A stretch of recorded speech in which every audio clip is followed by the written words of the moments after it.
Shalom, I'm Rabbi Jonathan Ginsburg of the Ezra Habonim Niles Township Jewish Congregation. This brief video will explain, in sum, the Hebrew Bible.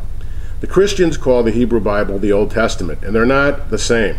The books are the same, the Christians don't have the Jewish divisions, and by calling it the Old Testament, they're suggesting that it's a segue to the New Testament. In fact, they end the Old Testament with a prophet Malachi, who ends our middle part of the Bible, because Malachi says, "Behold, I send for you the great and awesome day of the Lord." Elijah the prophet will announce it, and they see that as a segue to the New Testament and the prediction of the coming of their God. Well, the Jewish people, the Hebrew Bible stands alone. We don't believe that there is a second Bible or a third Bible. There's one Bible. God didn't make a mistake the first time. Everything you need to know is there, and the rest is simply for us to elaborate, explain, and understand, which is what our subsequent texts do. The Hebrew Bible is divided into three parts. We call it the Tanach.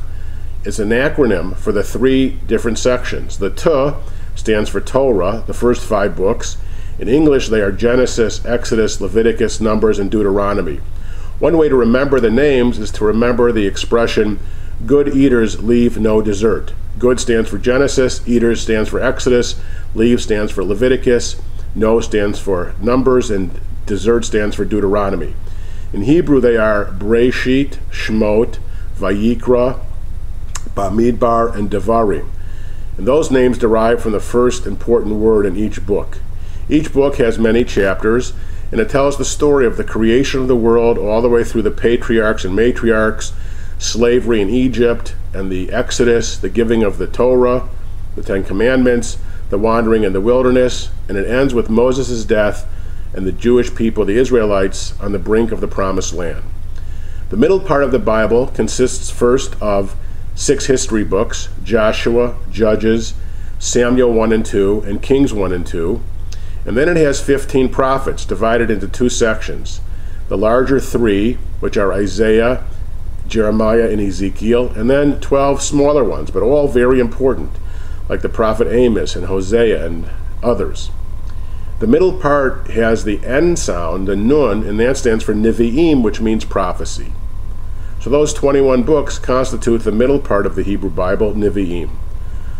The final part, the Ch, is from the word Ketuvim, which means writings, and it's a collection of very interesting and important books. For example, the 150 Psalms that are such an integral part of our liturgy come from there. The book of Proverbs, it ends with Chronicles 1 and 2. It has 5 amazing scrolls, each read by the Jewish people at a different holiday. For example, in Sukkot time, Tabernacles in the fall, we read Ecclesiastes. At Purim, we read the book of Esther. At Pesach, we read the book of Song of Songs, or Song of Solomon. At Shavuot, at the Pentecost, we read the book of Ruth. In the summer, we read the book of Lamentations, Echa, about the destruction of Jerusalem. It has the books Ezra and Nehemiah, some very interesting, very important, and beautiful books. So that is the Hebrew Bible in brief, a very important classic text, the most important text we believe in the world, represents God's will for us and our understanding of our people's journey to holiness.